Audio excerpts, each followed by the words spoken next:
Yeah. To the North Pole up in the Arctic Ocean. But there are earlier accounts, as well as the ones mentioned previously. In 1640, there supposedly was an Admiral Fonte de Fuca who claimed that he'd sailed through the Northwest Passage not once, but twice. And in the mid-1700s, there were... So, you can come back from there. You're not going to get swallowed up and disappear, never seen again. See, people are saying all this shit is probably so good there, whatever resources that are there are so good, that they don't want nobody going there. Several accounts given, many different explorers and sailors stating that they had been through the Northwest Passage.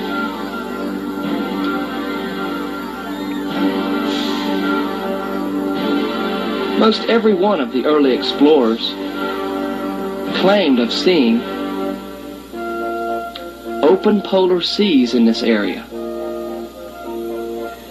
vast bodies of water.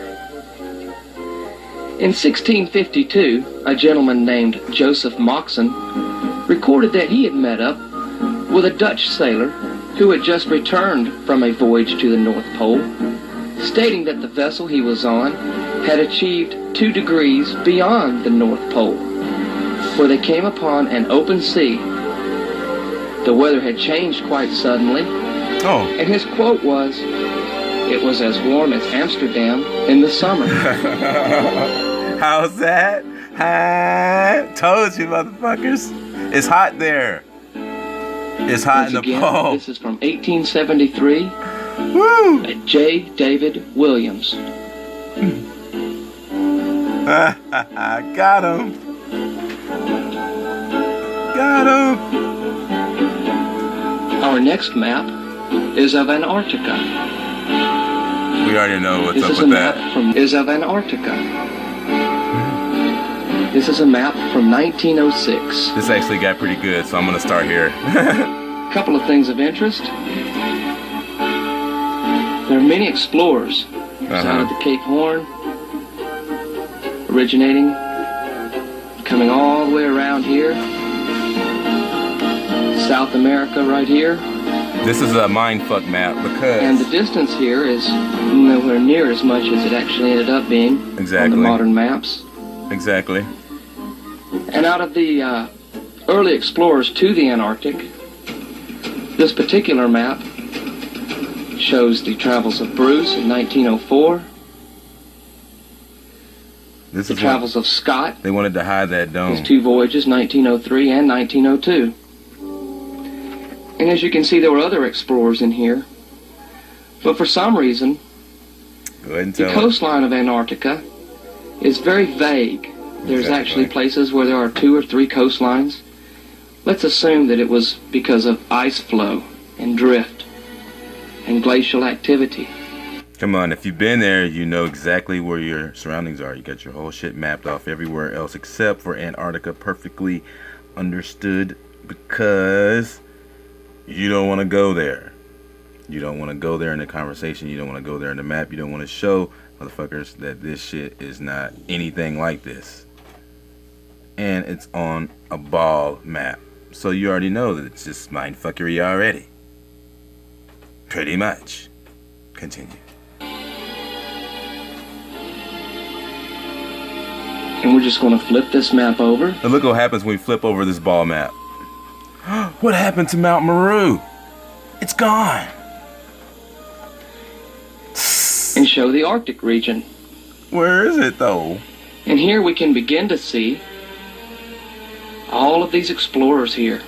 Yeah, all these guys that said... It wasn't a question at this time in 1906 whether or not there was a Northwest Passage. All these motherfuckers like, shh. The elusive Northwest Passage, as well as the Northeast Passage, was no big deal.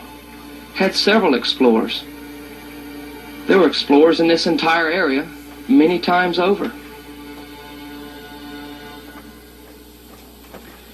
This map shows Nansen's trip, 1895. You pretty much get it. Shows Robert McClure's journey. They don't want anybody to go here. 1850s. Come on, man, this is bullshit. Shows Cagney's journey of 1900. let's get to where they talk about the land masses and who's on these fucking land masses. All right.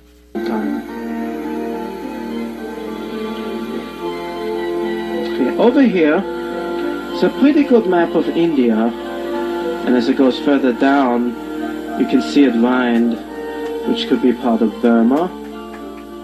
And to the south of India, there's an island here, and the script here describes that on that island lived a people that were famous for being diplomats.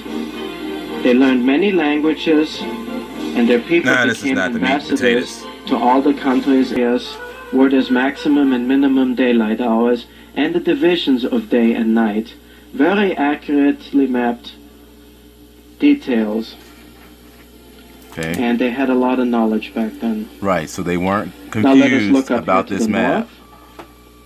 You can see 4 islands. Okay. And a multitude of channels going through right to the North Pole, which appears to be a circular sea. X marks this the is spot. very significant. Keep that in mind. You must also understand that these maps of the geography of Ptolemy were used by Christopher Columbus and other explorers of his time. Right. The significance of the map is that it was one of the last maps that shows the New World and Asia connected. In later editions, you see a difference.